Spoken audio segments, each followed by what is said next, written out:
Hello, everyone. For those who don't know me, I'm Kat. I'm a wife, a homeschool mom, and an avid reader. This is my end of August vlog.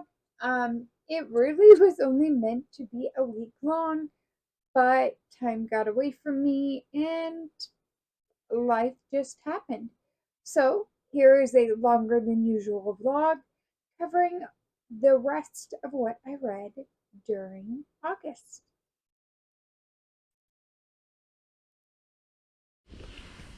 Alright, so I need to cross off some summer bingo squares.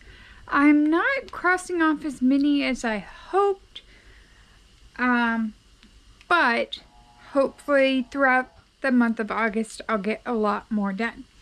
So let's look at the board and see where we're at. So first up, I did do a retelling. I listened to I read Curse of the Wolf King. A couple of my books didn't really fit that, but then I do have a summer 2024 Olympic tie-in with the Volcano Sisters. Part of that does take place in Paris, and so I am counting it. A few that I have up here that I'm hopefully going to get to throughout the month of August are going to be inspired by mythology. That will be Olympus, Texas. Road Trip will be Tangled Up in You, I believe is the title of it. Yeah, Tangled Up in You, which is a Rapunzel retelling. Cover pick will be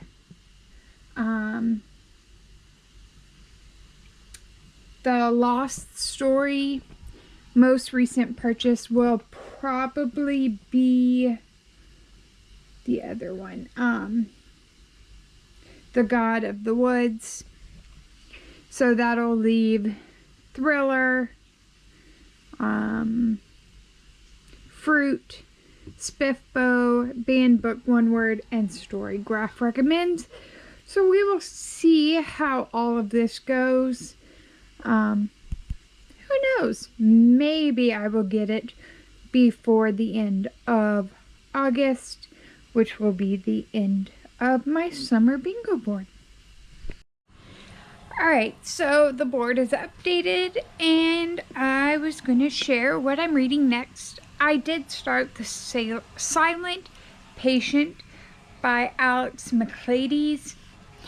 This is the story of a woman who, at least on the outside, seemed to have the perfect marriage until one night she is found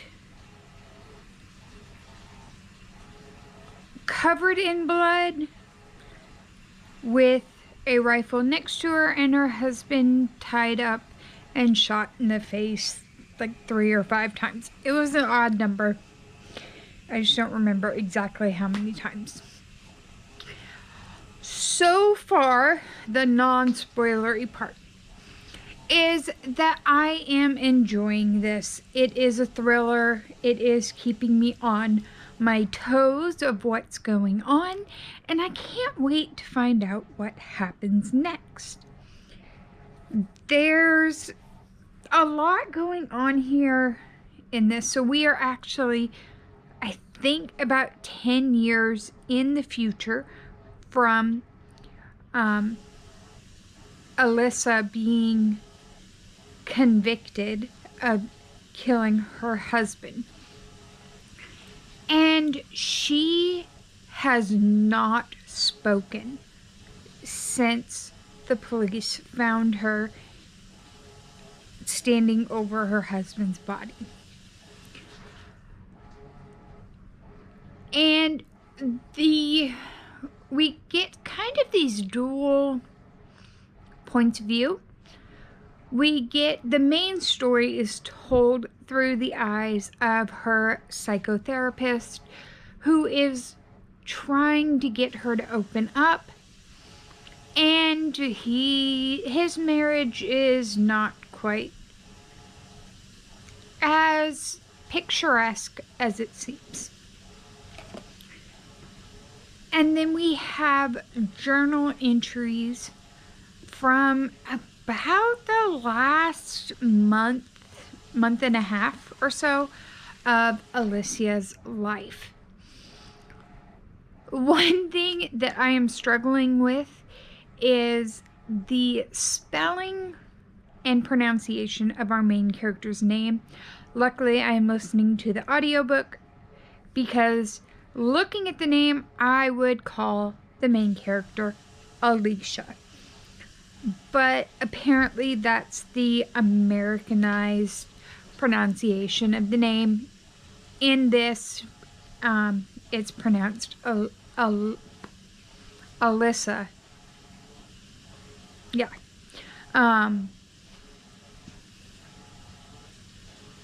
And so it does require a little bit of shift for my brain. But I don't think how you pronounce the name probably does not matter to the overall feel of the story. One thing that I have noticed in the difference between the ebook and the audio is that the audio uses a lot of the British terms, whereas the ebook uses more American terms. The big one being lawyer versus solicitor. In the UK, they say solicitor, and so in the audiobook it changes that. So while I'm following along, there are a few mental tweaks I do make, but I am fully enjoying this story. I am going to put my spoilery thoughts at the very end of this vlog. So if you want to know my thoughts as I am reading this thriller, just feel free to either jump ahead to the end or watch it all the way through. If you do not want spoilers, do not watch the end. I will check in with you guys when I get to the next point. Alright, so I am 2/3 of the way through. Really enjoying this. It's taken a lot of twists and turns that I did not expect. One of my favorite things with this has been the author's use of Alicia's journal to give her a voice, even though she's not speaking. It's a very interesting kind of twist to the novel, and my theories, I'm not quite sure, are going to be correct. Things are changing, and so I'm having to change my thoughts as well. As we get more information, things are revealed. So I'm going to get back to it and try to stay awake and finish or get to a good point. Like I said, I'm 2/3 of the way through. According to my Kindle, I have about an hour and a half left, so I can finish this before bed tonight. We'll just have to see how it goes, but I'll check in later. And here we are at the end of The Silent Patient.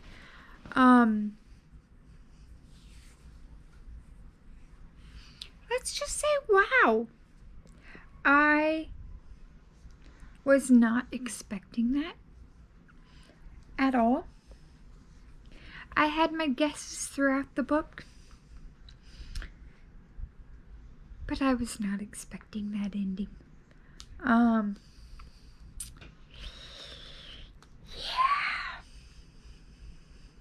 I don't really even have words. I really enjoyed Alex McLady's writing. His writing style is very... Oops, I'm pushing buttons on the remote. His writing style is very easy to get you caught up in the book and not want to put it down. The last 2 nights I have read it, I have fallen asleep reading it. Today, I went from 24% to the end of the book.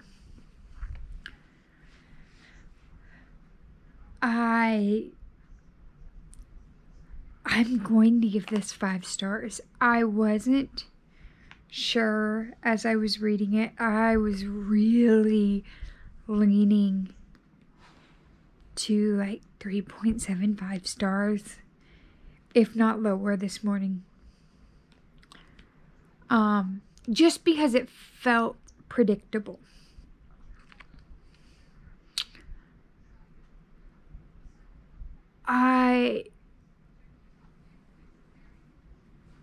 Here at the end, it is definitely 5 stars.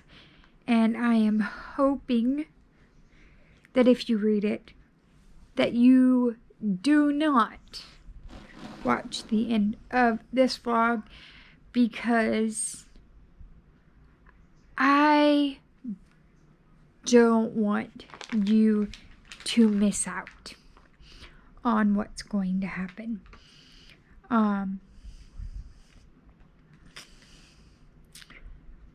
Yeah, just wow. Wow, wow, wow. I am floored. I think that this is going to be one of my best books of the year. So, that is The Silent Patient. And that's all I have is wow. Hello everyone. So, it is 7:15. I took a shower and now I just want to have some cozy reading time. I have started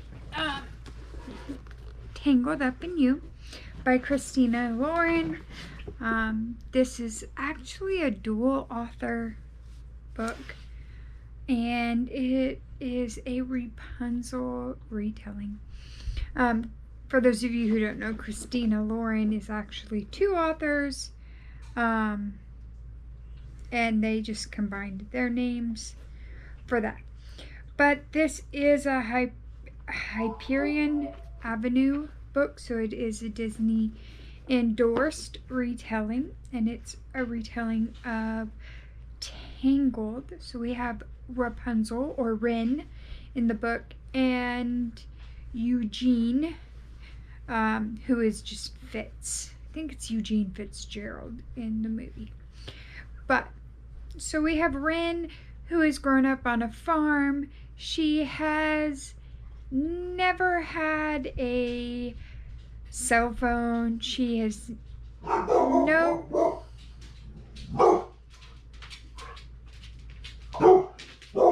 Lady.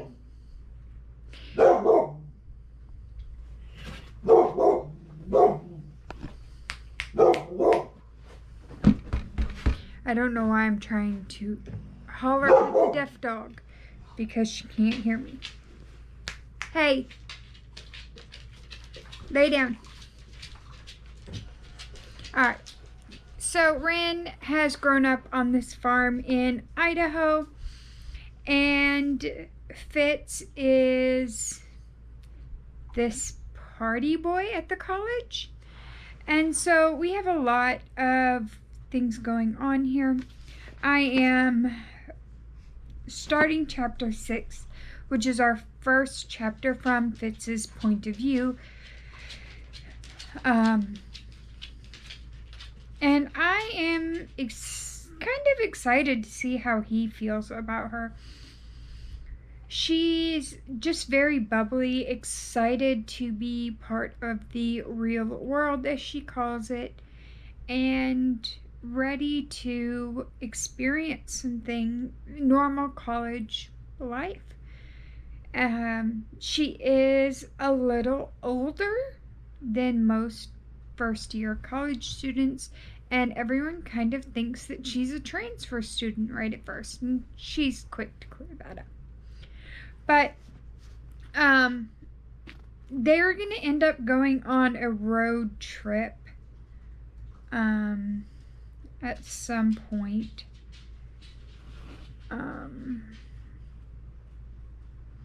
Yeah, I don't know exactly why. It just says that they're out on the open road. And so I'm going to get back to it and get Fitz's point of view. I will check in again soon and let you know how I'm enjoying it now that we're adding Fitz to the mix. I am now over a third of the way through Tangled Up in You. I'm really enjoying this. There are some parts where I feel like they have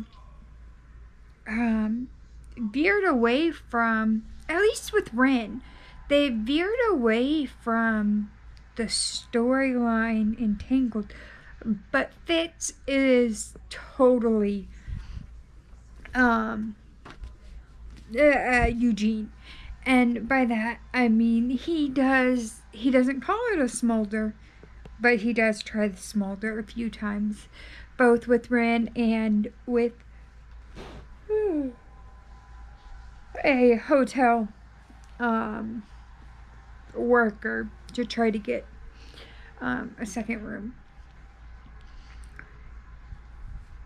And even goes so far as he basically gets to a point and he's like, we're going no further in this cross-country trip, because they are going from Idaho to Nashville. He's going to Nashville, she's going to Atlanta, Georgia. But like, he's like, we're going no further until you tell me what's going on. And then when she turns the tables on him, he's like, you know, what about you? Why are you going to Nashville? I don't do backstories. And so that was a fun little thing. I don't know that Christina Lauren would have gotten away with that line had they not been under the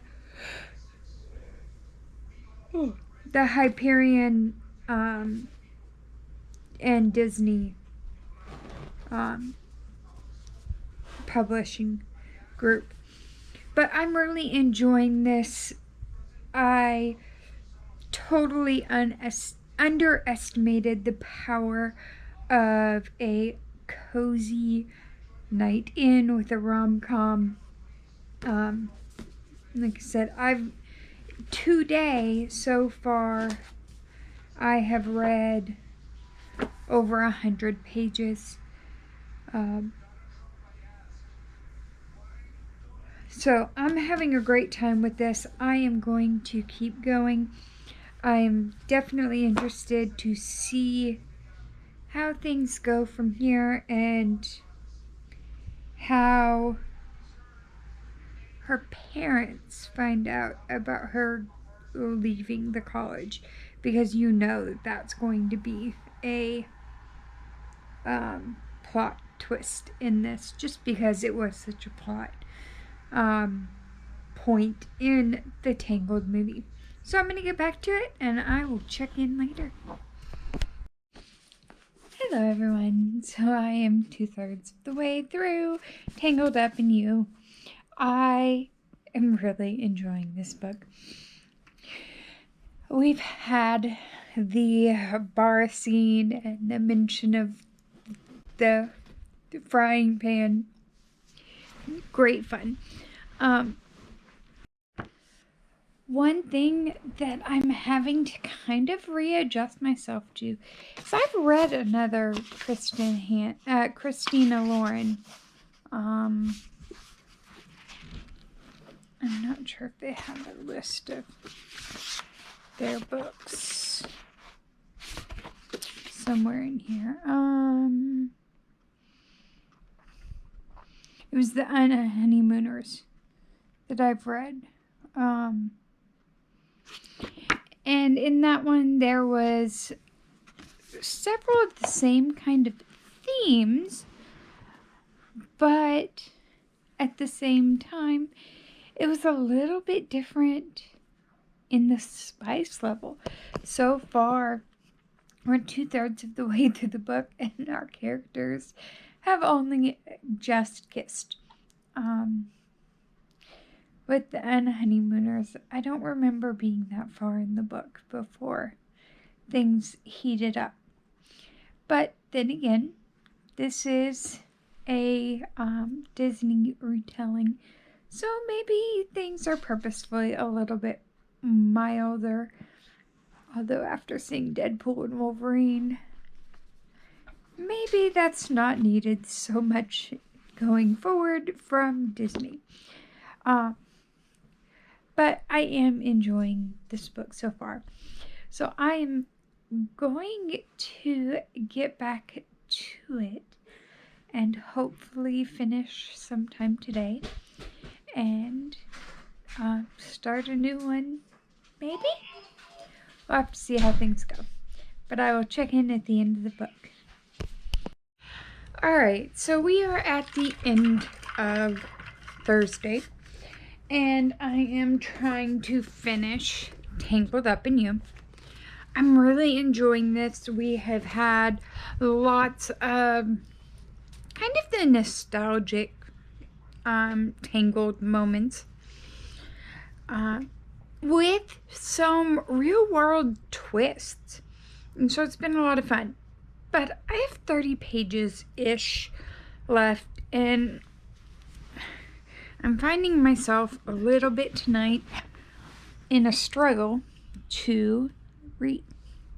So, I have turned on Rapunzel Tower Ambience and ASMR just to give myself that little bit of push to finish this book. So it's an hour long. I have 30 pages. Really, I should be done in about 30 minutes, but we'll see how it actually goes. So, I am going to get reading. I'm going to drink some more of my water, and then I am going to hopefully be in bed before 10 o'clock, but we'll see how that really goes. Alright, I have now finished Tangled Up in You. It is actually like 10:10 because I started just scrolling through Instagram, as we do. But I really, really enjoyed this book. It was super cute. And I can happily say I finished a book in 3 days. It's been a little bit since that's happened. So, really cute book. I think I like this one better than some of the others just because it has the Disney heartwarming feeling to it. And in this one, we actually don't have any real spice at all. It's a about green bell pepper. It was super sweet and a little bit of kissing. This is one that I would definitely let my daughter read if she wanted to read a romance. And with this, there are at least 3 others in the Meant to Be collection. There's If the Shoe Fits, which I assume is Cinderella, By the Book, which I'm assuming is Belle, and Kiss the Girl, which I'm assuming is The Little Mermaid. I think I said Beauty and the Beast. Belle from Beauty and the Beast. For By the Book, and then Kiss the Girl, Ariel from The Little Mermaid. So overall, I had a great time with this. My heart is just all mush like the Disney movies do to me. I am definitely one of those Disney nerds that Christina and Lauren write about in the author acknowledgments. But there is my road trip book. I do need to go upstairs and cross it off, but that's not going to happen tonight. I will do that tomorrow. And I guess tomorrow I will also need to pick another book to read. And we're just going to go with it and have a good time. So I will check in with you guys tomorrow with my new book. Here we are at the board, and we're gonna mark off road trip for Tangled Up in You. And now I feel like I need to get a little more strategic on what I'm reading. I do have one bingo here. I don't have a thriller set on an island for August. I do have an Inspired by Mythology. I do have a cover pick, and I do have a most recent purchase. I guess maybe I don't know. I'm really debating between Inspired by Mythology and cover pick. So let's see what we can do. Alright, so as I said, I'm debating between my cover pick, The Lost Story by Meg Schaefer. This one is a story about 2 boys who disappeared for 6 months in a state park, and then they become detectives. I'm just making sure. Okay, so one of them has become a missing persons investigator, and a vet tech, Emily Wendell, is looking for her sister, and Jeremy is going to pull his friend back in, and they're going to work together to find Emily's sister, because they believe she has disappeared in the same way that they have. The other book is my Inspired by Mythology, Olympus, Texas. This is a Inspired by Mythology, and it is a family drama following the Briscoe family, who are the talk of the town when the brother March returns after sleeping with his brother's wife. So what I'm going to do to pick between these two is I am going to read the first chapter of both books and see which one draws me in more, and I'm going to go from there. So let's check out the first chapter of both these books. Alright, so I have read the first chapter of Olympus, Texas. This chapter definitely has made me laugh. There is a moment when June dumps part of her coffee on her husband just to get his attention. And he makes comments. It was a rip-roaring good time. But now I do want to read the first chapter of The Lost Story and see what I think of that one, and we will pick from there. Alright, so this is somewhat of a difficult choice. The Lost Story is very intriguing. I love, from the moment I saw the cover, I loved the cover art, and then when I read the description of it, I was even more intrigued. And so getting this first chapter, and I even went and read the Storyteller's Corner, which technically is part of the prologue. I immediately was just drawn into this. I love that it's a C.S. Lewis adjacent book. The dust covers is inspired by C.S. Lewis's The Chronicles of Narnia. This wild and wondrous novel is a fairy tale for grown-ups who still knock on the back of wardrobes just in case. And so that right there just really drew me in. And I am definitely intrigued in this story. I don't want to say hard part. The flip side is, in the first chapter, Olympus, Texas made me laugh twice. But it's more of a family drama.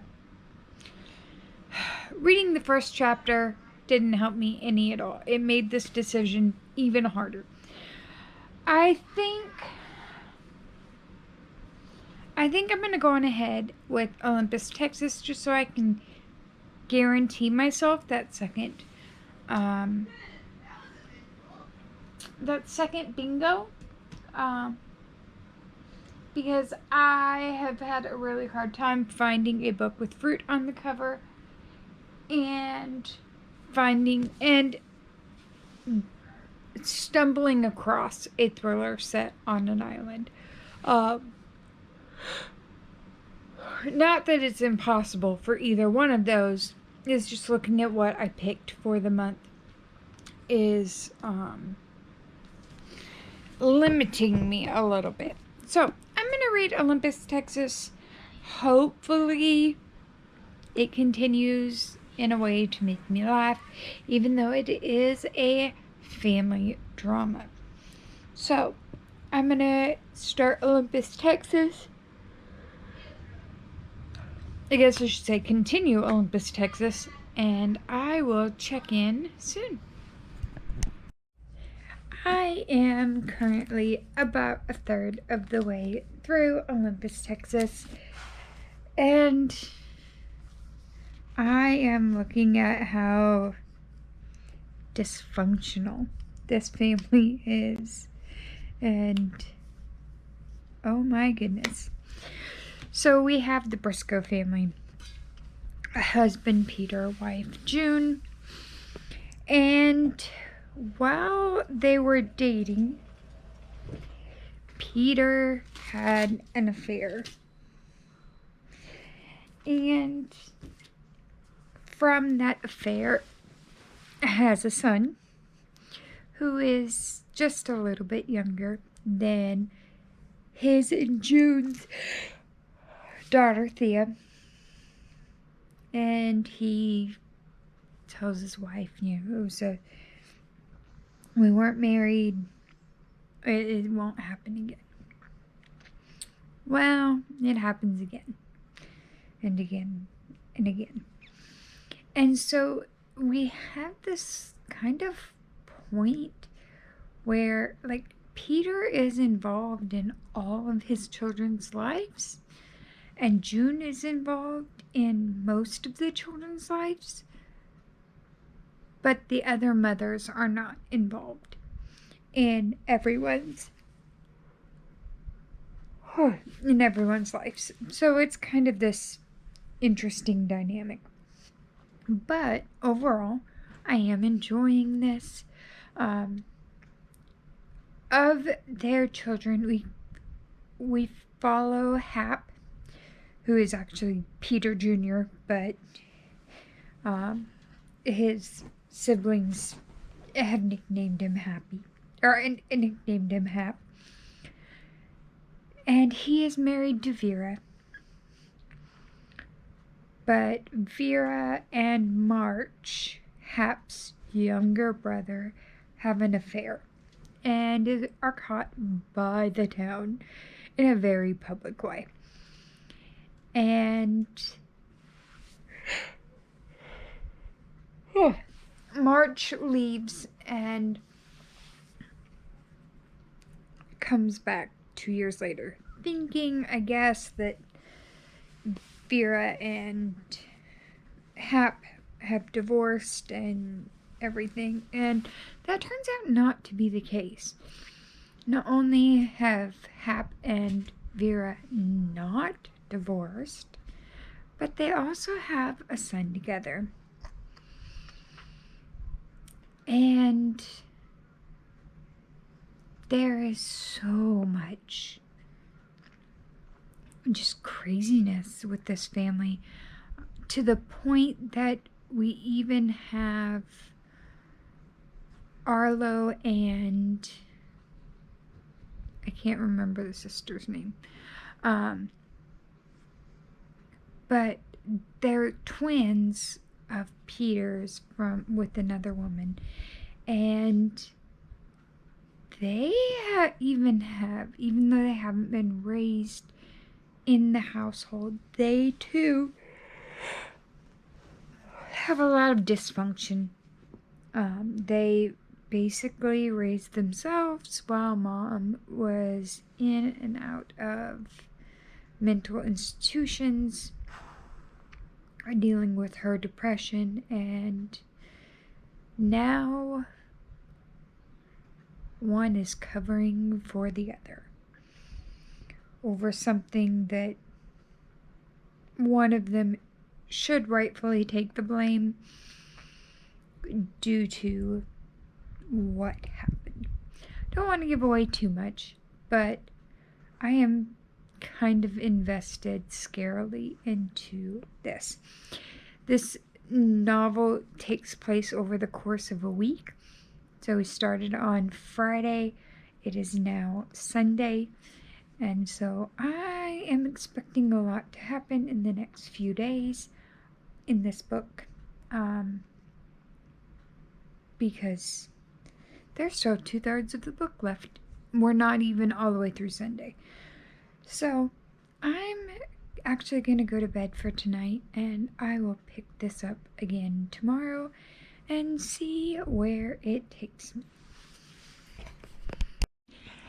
Hello everyone. So I am 2/3 of the way through Olympus, Texas. I'm actually over 2/3 of the way because I'm finding it hard to actually stop reading or stop listening. I definitely picked a great book to continue with.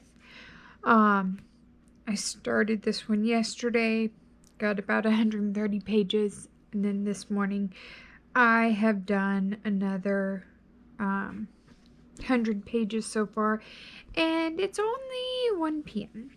So I am definitely going to keep going. The audiobook for this is really nice. It is not full cast, but the narrator does not lose you in the characters. So you definitely know who's speaking and when. I haven't really been following along with the text, and so I don't know if the narrator is word for word with the text. But overall, I am having a good time with this book, and I definitely can see myself finishing it today as long as nobody interrupts me. But we'll see how that really goes, because this is life and a mom's day is never uninterrupted. So I'm going to keep listening for probably at least another 40 minutes, and then I'm going to try to see if my husband wants to go get adjusted at the chiropractor, because my body needs it. But I'm going to keep listening, and I will check in at the end of the book. I have finished Olympus, Texas. And talk about dysfunctional family and family drama. It definitely lives up to that. I'm just looking at the Library of Congress. Alright, this one doesn't have it. It's one thing that I kind of miss is a lot of these newer books. The Library of Congress info doesn't always give a lot of information. It used to be that you could look at the Library of Congress stuff and you would get it would say things like family saga or kind of some of the big themes of the book. But I'm noticing more and more that that's a thing of the past right now. At least in most of these early editions. But I was kind of shocked to watch how quickly the dominoes fell in this book. We go from what seems like a perfect, not even perfect family, seems like a normal family, because you do have this town who knows about Peter's infidelities early on. But he seems to have turned things around for a while, and for a while, I mean like years and years and years and years. But you really see how much damage his early infidelities in his marriage caused. And so it's an interesting kind of dynamic in the book. But overall, I had a great time. I flew through this book. I definitely wanted to keep reading at every point. The writing is well done, but it's not striking me. It's not striking me as a 5-star. And I'm even sitting here and not really feeling a 4-star, but I can't explain why.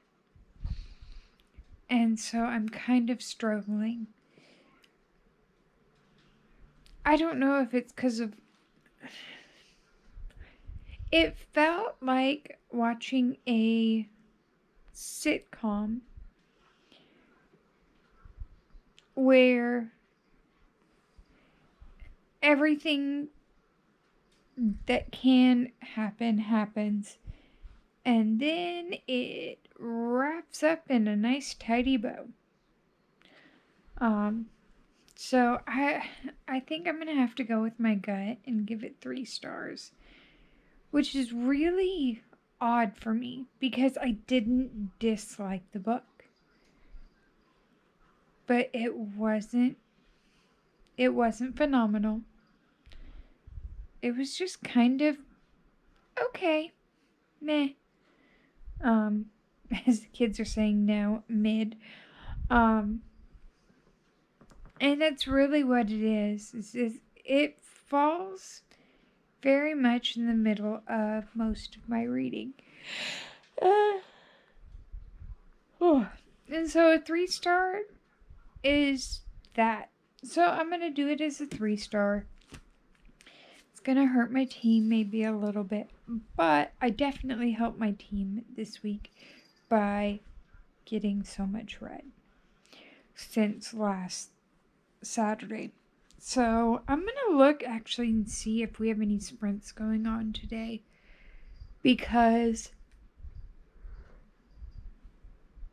today will be the end of the 3rd week. So I'm going to get back to it, or I'm going to check and see what's going on. I'm going to log this book, and then I think I'm going to start on the Lost Story. Is that what it is?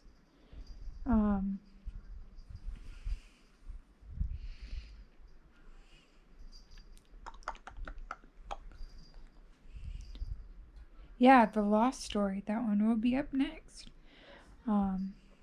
So I'm gonna log Olympus, Texas, and then I will start The Lost Story, and then in a little bit I'll go upstairs and mark this one off, and we'll just kind of go from there. But I will check in with you in a little while. Hello everyone. So I am a third of the way through The Lost Story. We have started getting everyone, or all the main characters are together. So we have Jeremy and Rafe. They were 2 characters or 2 boys. When they were 14, they got lost in the Red Crow Forest, State Forest. I don't think it says. But in this forest, they just kind of disappeared for 6 months and then came back. And we've kind of gotten some comments made by Jeremy that they weren't in the woods anymore, that they were in this other world, and they didn't want to come home. And then we have Emily, who her older sister disappeared in this forest when she was 13. And it turns out that Rafe and Jeremy know her from their time in this other world. And so the 3 of them are going to go now into the forest to find out, or to try to bring Shannon back. There is a lot going on in here, different pieces and parts, and I'm really enjoying it. There are points where we jump between each of the points of view, and at the moments when we're in Rafe's point of view, he's pretty much on the same page we are, and actually maybe even a step behind us, because he doesn't see he doesn't know what Jeremy has told Emily. So a lot of different things going on, But I'm really, really enjoying this so far. It's a great setup, and I am excited to go visit this magical world that they were in for 6 months. So I will talk to you soon. Hello, everyone. So I am still working on The Lost Story. I'm really enjoying this one. It's just been that so much else is going on around me right now. We are getting ready to gear up for a new year, and there have been a couple nights that I have gotten very productive with lesson planning and everything, and have not picked up my book. I think I had 2 nights in a row where I just didn't read, and that's okay too. It is August 30th, so I am trying to finish this book. Tomorrow is the last day of the month. So I wanted to try to get this done, and I'm just really trying. I don't think I'm gonna finish it tonight. It's already 10:15. But I am over 2/3. I'm actually about, it looks like about 3/4 of the way through. And I'm kind of at this moment where I'm wondering where it's going next. It seems like we have fought the big bad guy, the villain in the story, and that everything is kind of going well, but I do know that there has to be more because they are in this magical world. So it's kind of one, is Shannon going to return to the real world, or is she going to stay in Shenandoah? What about Emily and Jeremy and Rafe? Are they, how are they going to continue life? And Rafe still hasn't gotten his memories back. So I don't know exactly how this book is going to end, but I am really enjoying this book, and it's one that I'm kind of glad that I'm taking a little longer to read it, because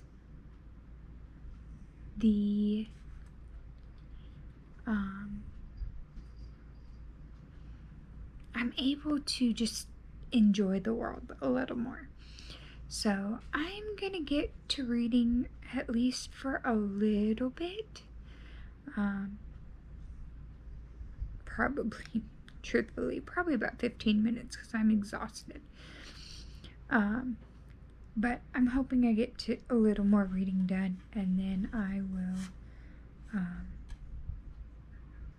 head to bed. As you can tell, I'm already spacing out. So I'm going to sign off for now, and I will talk to you at the end of the book. Alright, so I kind of forgot to finish vlogging about the last story. I did finish this one shortly after I recorded my 2/3 part. I think I even finished it that night. I curled up in bed with it and just couldn't put it down there at the end. I am giving this 5 stars. I know I said Silent Patient was probably going to be my favorite book of the year. I might have to change that a little bit to The Silent Patient being my favorite thriller of the year, because Lost Story is definitely a contender for favorite book of the year. This book really delivered in all the feels that I was expecting. it is, as I said earlier, marketed as a C.S. Lewis, um, or marketed for those who love C.S. Lewis's Chronicles of Narnia, and for those adults who never stop knocking on the back of wardrobes just in case. But I had a phenomenal time with this, and I think that I will have to keep an eye out and see if there is a sequel to this one because of the way that the story ends. I definitely feel that everything was set up for there to be a sequel here.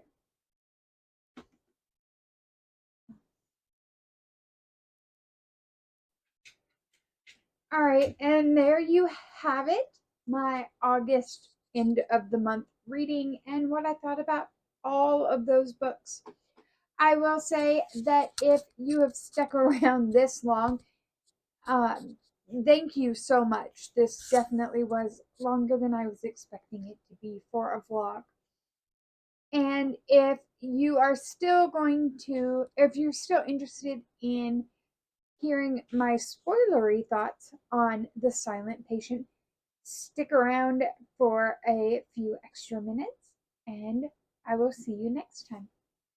Bye.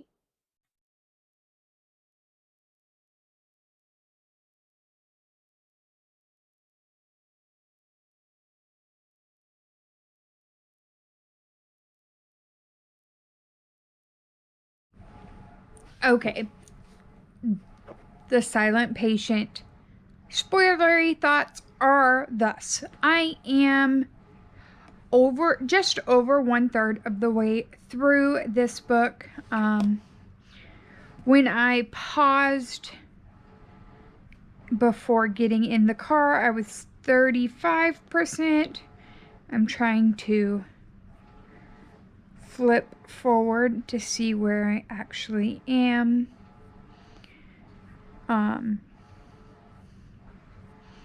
Yeah, I am like probably 42% or so.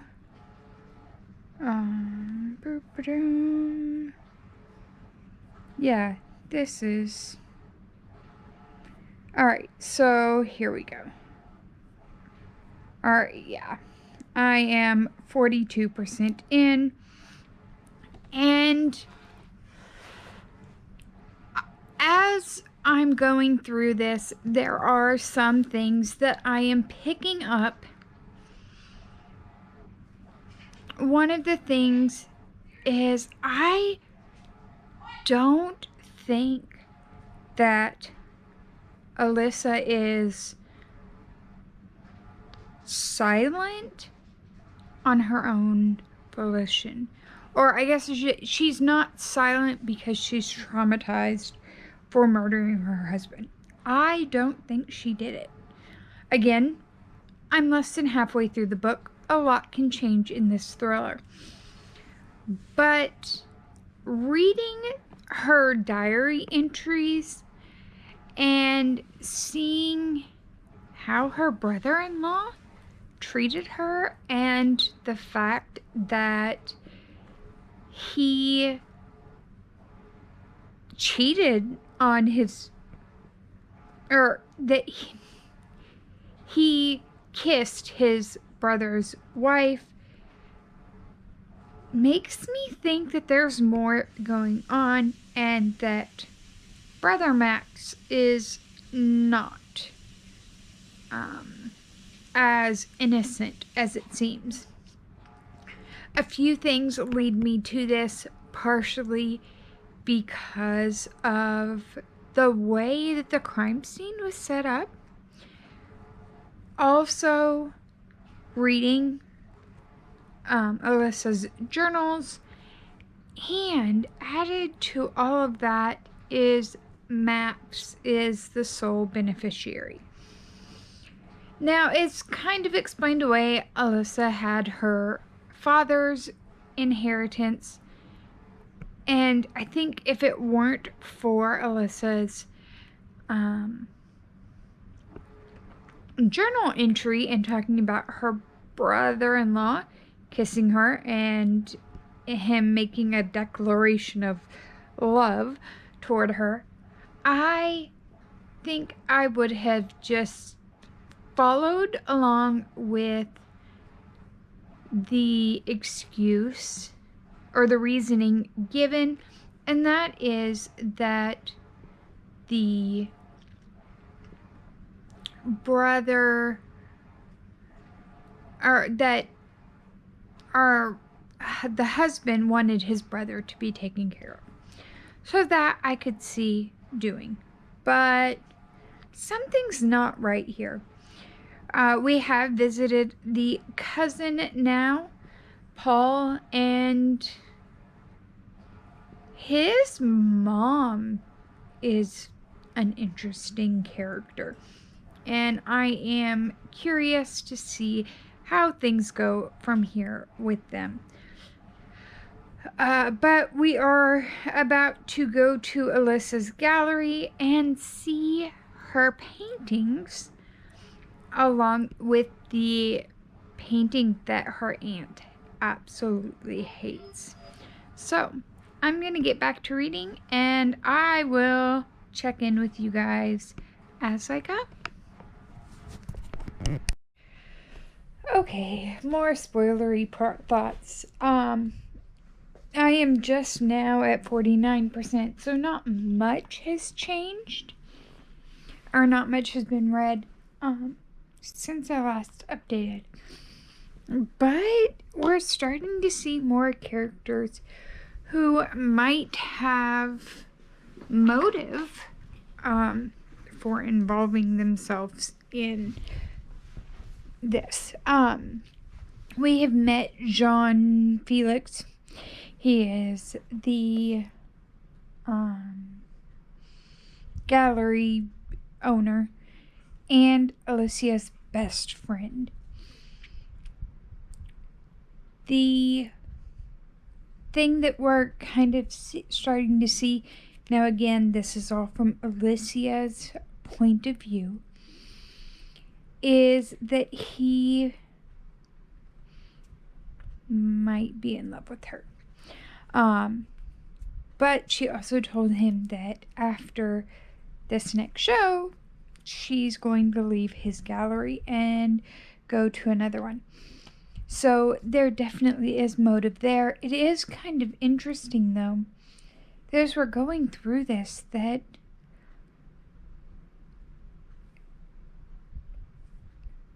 it seems like the police were not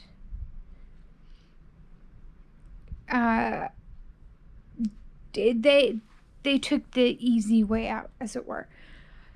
They come in the house, they find Alicia covered in blood, they find the gun in front of her, they find her husband tied up and his face blown off, and just go with this narrative that she killed him. Now, granted, she wasn't proclaiming her innocence either, but as we're seeing with these men that are involved, she's scared of them. We see her fear of Max, we see her fear of Jean Felix, and it just really makes me go, So, I'm going to keep going. I may be wrong about the brother-in-law, but I'm still kind of leaning that way more than Jean Felix, because I think that he has the most motive right now. So I'm going to keep reading, and I will check in the next big development. Alright, time for some spoilery thoughts. I am 2/3 of the way through the book now. And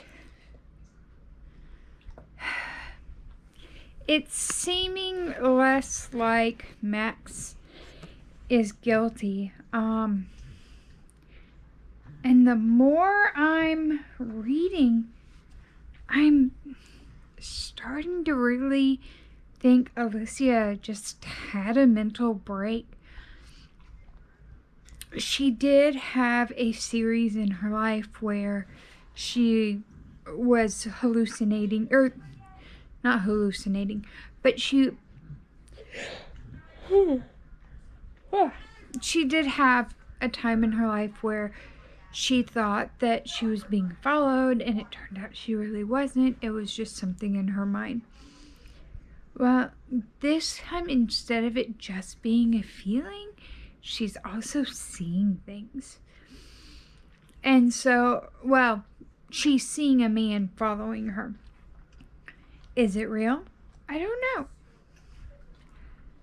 She definitely believes that it's a real person. Her husband and her therapist do not. And so we're just going to have to go through and see. I have about an hour and a half left, and I'm starting part 4.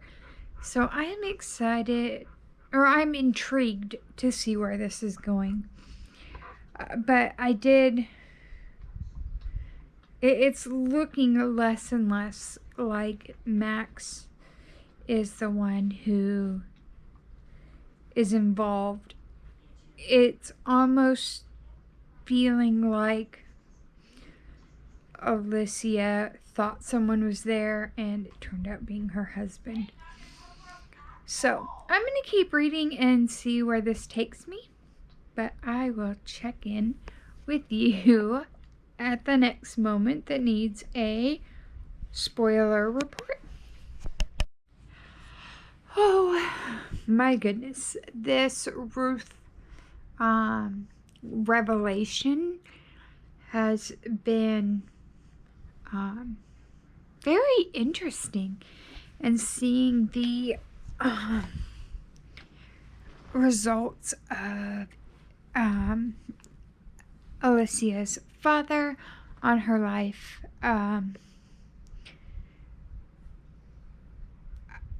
All I can say is wow. There is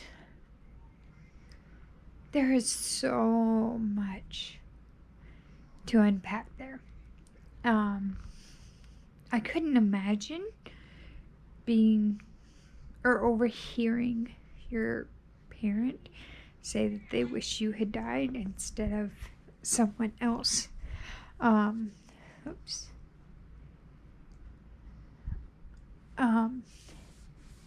And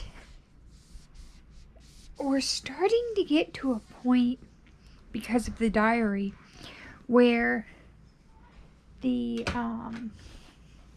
psychotherapist is starting to catch everyone in their lies that they've told him. So it's kind of interesting to see. But I'm gonna get back to it. I'm at 75, 76, or maybe it's 79. 76% into the book. And I really want to know what's going to happen next. So I'm going to continue, and I will probably check in at the end of the book for the spoiler report. I don't know that I can talk about things without totally spoiling the book. So I will be back soon. I'm really confused right now. I am at 87% with less than 20 minutes in the book. And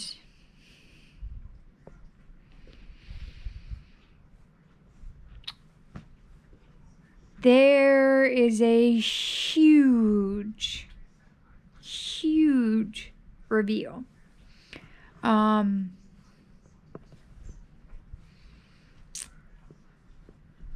Yeah.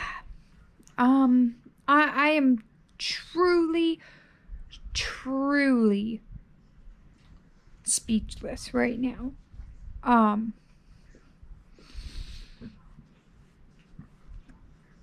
That was not the twist that I was expecting, which is nice. All of my predictions so far have been way off the mark. But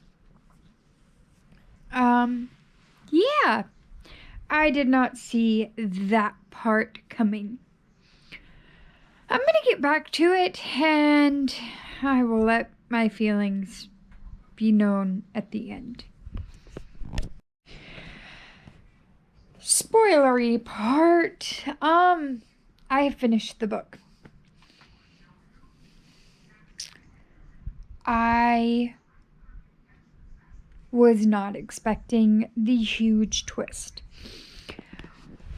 Talk about unreliability.